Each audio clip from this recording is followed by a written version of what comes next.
Halo teman-teman semua, perkenalkan nama saya Dola Malau. Saya mahasiswi Politeknik Negeri Medan, Akuntansi Keuangan Publik. Tepatnya di kelas AKP 6B.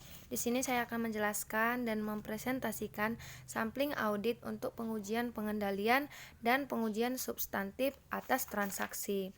Yang pertama ada sampel representatif.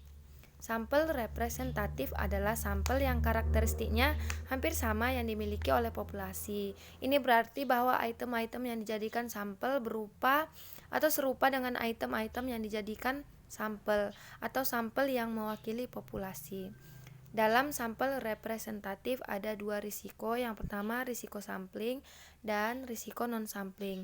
Risiko sampling adalah risiko bahwa auditor mencapai kesimpulan yang salah karena sampel populasi tidak representatif. Yang kedua, risiko non-sampling adalah risiko bahwa pengujian audit tidak menemukan pengecualian yang ada dalam sampel. Dua penyebab risiko non-sampling adalah kegagalan auditor untuk mengenali pengecualian dan prosedur audit yang tidak sesuai atau tidak efektif. Kemudian saya akan menjelaskan sampling statistik versus sampling non-statistik dan pemilihan sampel probabilistik versus non-probabilistik. Dalam metode sampling audit dapat dibagi menjadi dua kategori utama. Yang pertama, sampling statistik versus non-statistik. Ada kategori tersebut serupa, keduanya melibatkan 3 tahap. Yang pertama, perencanaan sampel, yang kedua, pemilihan sampel dan pelaksanaan pengujian, yang ketiga, pengevaluasian hasil. Kemudian yang kedua, pemilihan sampel probabilistik versus non-probabilistik. Apabila menggunakan pemilihan sampel probabilistik, auditor memilih secara acak item-item sehingga setiap item populasi memiliki probabilitas yang sama untuk dimasukkan dalam sampel. Proses ini memerlukan ketelitian yang tinggi dan penggunaan salah satu dari beberapa metode yang telah dibahas secara singkat. Pemilihan sampel non-probabilistik, auditor memilih item sampel dengan menggunakan pertimbangan profesional dan bukan metode probabilistik. Auditor dapat menggunakan salah satu dari beberapa metode pemilihan sampel non-probabilistik. Yang ketiga, penetapan sampel atau sampling statistik dan non-statistik dalam praktik serta metode pemilihan sampel. Metode pemilihan sampel probabilistik ada 3, yaitu pemilihan sampel acak sederhana, pemilihan sampel sistematis, pemilihan sampel probabilistis yang proporsional dengan ukuran sampel. Yang kedua, metode pemilihan sampel non-probabilistik ada 2. Yang pertama, pemilihan sampel sembarangan dan pemilihan sampel blok. Metode pemilihan sampel probabilistik. Yang pertama, ada pemilihan sampel acak sederhana. Dalam sampel acak atau random sample sederhana, setiap kombinasi dari item populasi yang mungkin memiliki kesempatan yang sama untuk dimasukkan dalam sampel. Auditor menggunakan sampling random atau acak sederhana untuk populasi sampel apabila tidak ada kebutuhan untuk menekankan satu atau lebih item populasi. Sebagai contoh, auditor ingin mengambil sampel pengeluaran kas klien untuk tahun tertentu. Mereka mungkin memiliki sampel acak sederhana sebanyak 60 item dari jurnal pengeluaran kas.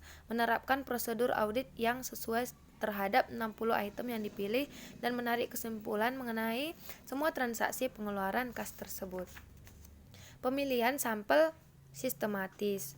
Dalam pemilihan sampel sistematis yang juga disebut sampling sistematis, auditor menghitung suatu interval dan kemudian memilih item-item yang akan dijadikan sampel berdasarkan ukuran interval tersebut. Ukuran interval ditentukan dengan membagi ukuran populasi dengan ukuran sampel yang diinginkan. Dan yang terakhir ada pemilihan sampel probabilitas yang proporsional dengan ukuran dan bertahap. Dalam banyaknya situasi audit, jauh lebih menguntungkan memilih sampel dengan menekankan item-item populasi dengan jumlah tercatat yang lebih besar. Ada 2 cara untuk memperoleh sampel semacam itu. Yang kedua, mengambil Sampel di mana probabilitas pemilihan sampel item populasi individual bersifat proporsional dengan jumlah tercatatnya. Metode ini disebut sebagai sampling dengan probabilitas yang proporsional dengan ukuran atau PPS dan evaluasi dengan menggunakan sampling non-statistik atau sampling statistik moneter. Yang terakhir, membagi populasi ke dalam subpopulasi, biasanya menurut ukuran dolar dan mengambil sampel yang lebih besar dari subpopulasi itu dengan ukuran yang lebih besar. Kemudian saya akan menjelaskan metode pemilihan sampel non-probabilistik. Ada dua jenis, yaitu pemilihan sampel sembarangan dan pemilihan sampel blok. Pemilihan sampel sembarangan atau haphazard sample selection adalah pemilihan item atau pos tanpa bias yang disengaja oleh auditor. Dalam kasus semacam itu, auditor memilih item populasi tanpa memandang ukurannya, sumber, atau karakteristik lainnya yang membedakan. Pemilihan sampel blok atau block sample selection, auditor memilih pos pertama dalam suatu blok dan sisanya dipilih secara berurutan. Sebagai contoh, asumsikan sampel blok adalah berupa urutan transaksi penjualan sebanyak 100 dari jurnal penjualan untuk minggu ketiga bulan Maret. Auditor dapat memilih total sampel sebanyak 100 dengan mengambil 5 blok dari 20 pos, 10 blok dari 10, 50 blok dari 2 atau 1 blok dari 100. Sampling untuk tingkat pengecualian. Ada dua, yaitu menurut tingkat keterjadian dan tingkat pengecualiannya. Untuk melakukannya, auditor mengestimasi presentasi item-item dalam sebagai tingkat atribut kepentingan. Presentasi ini disebut sebagai tingkat keterjadian atau occurrence rate atau tingkat pengecualian atau exception rate. Sebagai contoh, jika auditor menentukan bahwa tingkat pengecualian untuk verifikasi internal faktur penjualan adalah sekitar 3%, maka rata-rata 3 dari setiap 100 faktur tidak diverifikasi secara layak.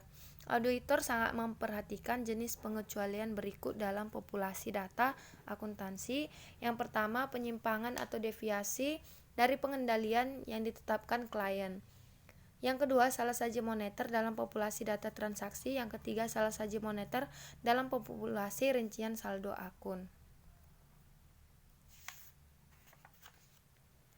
Aplikasi sampling audit non-statistik. Ada beberapa. Yang pertama, saya akan menjelaskan menyatakan tujuan pengujian audit. Tujuan pengujian harus dinyatakan dalam istilah siklus transaksi yang sedang diuji. Biasanya auditor mendefinisikan tujuan pengujian pengendalian dan pengujian substantif atas transaksi sebagai menguji keefektifan operasi pengendalian, menentukan apakah transaksi mengandung salah saji moneter, memutuskan apakah sampling audit dapat diterapkan. Dalam hal ini ada beberapa bagian. Yang pertama, mereview transaksi penjualan, mengamati apakah tugas kolek piutang usaha terpisah dari tugas menangani kas. Yang ketiga, memeriksa sampel salinan faktur penjualan untuk melihat persetujuan kredit, keberadaan dokumen pengiriman, pencantuman nomor bagan akun. Dan yang keempat, memilih sampel dokumen pengiriman dan menelusuri masing-masing salinan faktur. Yang kelima, membandingkan kuantitas yang tercantum pada setiap salinan faktur. Dan mendefinisikan atribut dan kondisi pengecualian. Jika sampling audit digunakan, auditor harus mendefinisikan dengan tepat karakteristik atau atribut yang sedang diuji dan kondisi pengecualian. Kecuali mereka telah mendefinisikan dengan tepat setiap atribut, staf yang melaksanakan prosedur audit tidak akan memiliki pedoman untuk mengidentifikasi pengecualian. Mendefinisikan populasi. Populasi adalah item-item yang ingin digeneralisasikan oleh auditor. Auditor dapat mendefinisikan populasi untuk memasukkan setiap item yang mereka inginkan, tetapi ketika memilih sampel, sampel tersebut harus dipilih dari seluruh populasi seperti yang telah didefinisikan.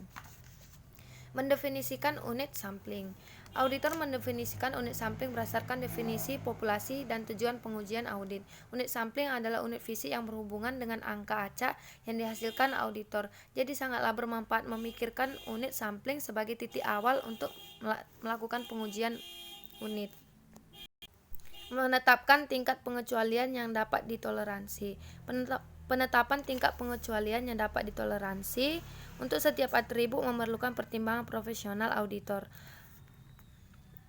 TER merupakan tingkat pengecualian tertinggi yang akan diizinkan auditor dalam pengendalian yang sedang diuji dan masih bersedia menyimpulkan bahwa pengendalian telah berjalan efektif, atau tingkat salah saji moneter dalam transaksi masih dapat diterima.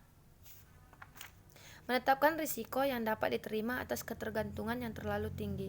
Setiap kali mengambil sampel, auditor menghadapi risiko membuat kesimpulan yang salah tentang populasi. Risiko auditor akan menyimpulkan bahwa pengendalian jauh lebih efektif ketimbang yang sebenarnya merupakan risiko ketergantungan yang terlalu tinggi atau over-reliance. Kemudian, mengestimasi tingkat pengecualian populasi. Auditor harus terlebih dahulu mengestimasi tingkat pengecualian populasi untuk merencanakan ukuran sampel yang sesuai. Jika estimasi tingkat pengecualian populasi atau estimate population exception rate rendah, ukuran sampel yang relatif kecil akan memenuhi tingkat pengecualian yang dapat ditoleransi atau TER auditor, karena hanya diperlukan lebih sedikit estimasi yang tepat.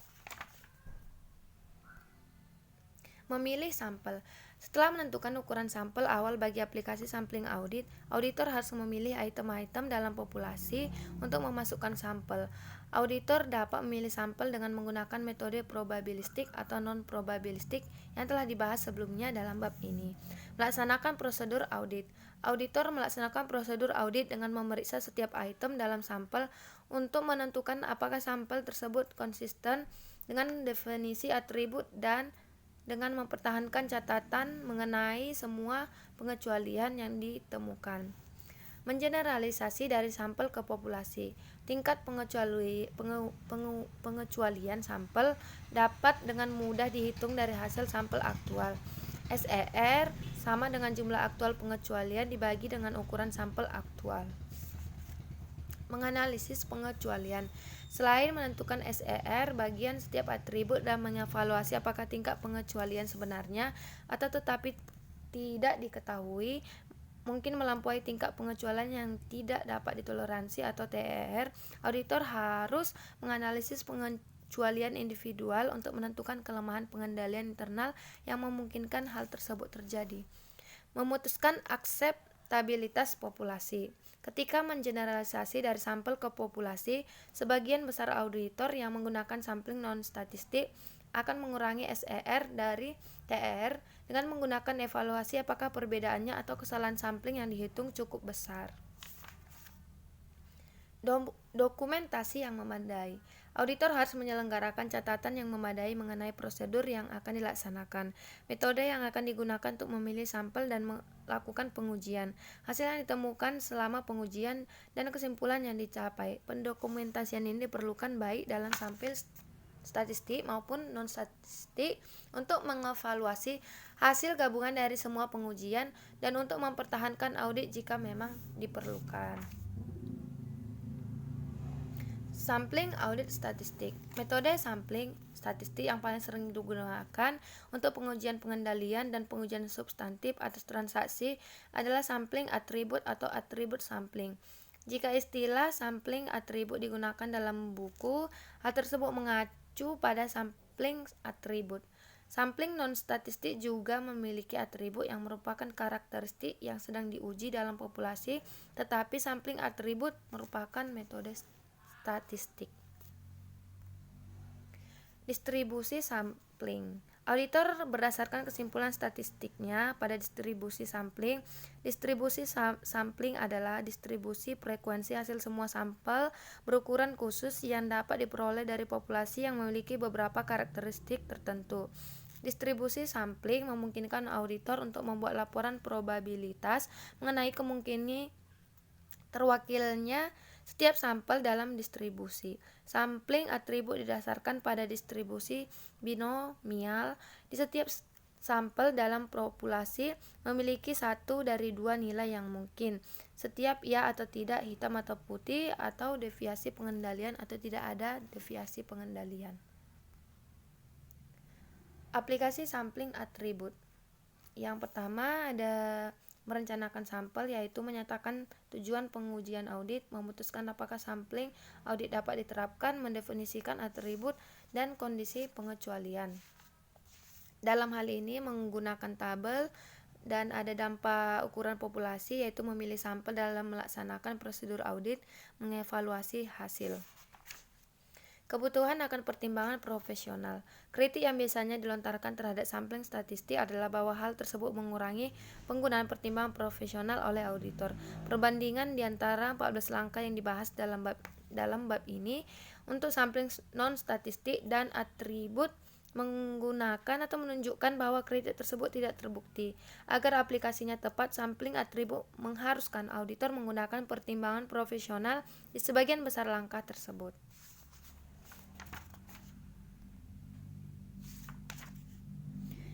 Sekian presentasi dari saya. Saya mengucapkan terima kasih.